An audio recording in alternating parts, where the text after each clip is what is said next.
আমাদের সাথে যুক্ত হয়েছেন ওয়াসুল হক পান্থ। পান্থ, স্টেডিয়াম পাড়ায় ম্যাচকে ঘিরে আবহ কেমন দেখছেন জানাবেন, দর্শক উন্মাদনা কেমন, একই সঙ্গে ম্যাজিস্ট্রেটের মোবাইল কোর্ট অভিযান কেমন দেখলেন? মুক্তি, যেমনটা জানেন ম্যাচ শুরু হতে কিন্তু এখনও প্রায় 4 ঘন্টা দেরি, কিন্তু এর আগে কিন্তু স্টেডিয়ামের যে নিরাপত্তা ব্যবস্থা সেটা কিন্তু ইতিমধ্যে পুলিশ তাদের হাতে নিয়ে নিয়েছে এবং স্টেডিয়াম এলাকায় কিন্তু নিশ্চিত নিরাপত্তা ব্যবস্থা করা হয়েছে। এবং যদি বলি আমি যে নিরাপত্তা চাদরে কিন্তু পুরো স্টেডিয়াম এলাকাকে মুড়িয়ে ফেলা হয়েছে। শুধুমাত্র পুলিশ নয়, এখানে কিন্তু আরও ভলেন্টিয়ারি অর্গানাইজেশন হিসেবে বাংলাদেশ স্কাউটসের 50 জন সদস্য রয়েছে। এছাড়াও বাফুফে থেকে কিন্তু বেসরকারি যে নিরাপত্তা সংস্থা তাদেরকেও ডিপ্লয় করা হয়েছে স্টেডিয়ামের এই এলাকায়।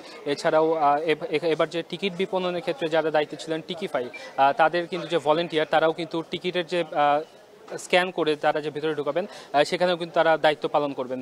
তো সব মিলে এখানকার যে নিরাপত্তা পরিস্থিতি সেটি কিন্তু খুব ভালো বলা যায়। এবং গতকাল থেকেই আন্তর্জাতিক ম্যাচ যেহেতু এখানে অনুষ্ঠিত হচ্ছে, গতকাল থেকেই কিন্তু নির্দেশনা অনুযায়ী দোকানপাট, স্টেডিয়াম এলাকার যে দোকানপাট রয়েছে সেগুলো সব কিন্তু বন্ধ রয়েছে।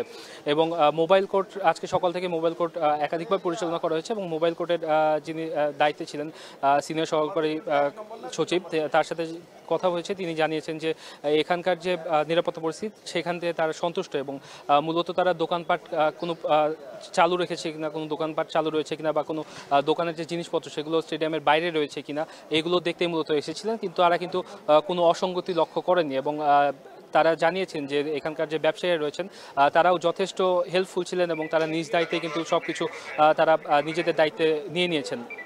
এবং আজকের ম্যাচ কিন্তু আর কিছুক্ষণ পরে কিন্তু বাংলাদেশ এবং ভুটান দল তারা কিন্তু আসবে এবং আমাদের পেছনে যে গেটটি দেখতে পাচ্ছেন আপনারা, সেই গেট দিয়ে কিন্তু তারা প্রবেশ করবে স্টেডিয়ামে। এবং গেল দুদিন আমরা দেখেছি যে যখন হামজা চৌধুরী আসার পরে, বিশেষ করে যখন বাংলাদেশ দল প্র্যাকটিস এসেছে তখন কিন্তু দর্শকদের উপচে পড়া ভিড় ছিল, কিন্তু আজকে কিন্তু এই সুযোগটি থাকছে না। কারণ ইতোমধ্যেই যে স্টেডিয়ামের যতগুলো এন্ট্রি পয়েন্ট রয়েছে, যতগুলো গেট রয়েছে সবগুলো কিন্তু বন্ধ করে দেওয়া হয়েছে সাধারণ মানুষের চলাচল করার জন্য। এবং দুপুর 1টা থেকে এইখানে যে স্টেডিয়ামের 1 নম্বর গেট থেকে 3 নম্বর গেটে যে ইন্টারচেঞ্জ যে রোডটি রয়েছে সেই রোডটিও কিন্তু বন্ধ করে দেওয়া হয়েছে। এমনকি স্টেডিয়াম যে এলাকায় এখানে যে পার্কিংয়ের ব্যবস্থা করা হয় সাধারণত অন্যান্য সময়, সেই পার্কিংয়ের ব্যবস্থাও কিন্তু আজকে নেই। এবং যত গাড়ি ছিল সবগুলোকে এই মুহূর্তে কিন্তু স্টিকারবিহীন কোনো গাড়ি স্টেডিয়াম প্রাঙ্গণে প্রবেশ করতে পারছে না।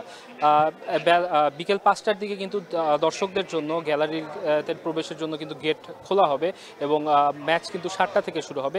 তো দর্শকদের উন্মাদনা যদি বলি সেক্ষেত্রে শুরুর দিকে কিন্তু বাংলাদেশ ভুটান ম্যাচ নিয়ে দর্শক আগ্রহ কিছুটা কম থাকলেও যখন নিশ্চিত হয়েছে যে হামজা চৌধুরী খেলছেন এরপরে কিন্তু গ্যালারির যত টিকিট সবগুলো কিন্তু ইতিমধ্যেই সোল্ড আউট হয়ে গেছে। তো আমরা বুঝতেই পারছি যে একটি জ্যামপ্যাক স্টেডিয়ামে আমরা বাংলাদেশ ভুটানের ম্যাচ দেখতে পাবো।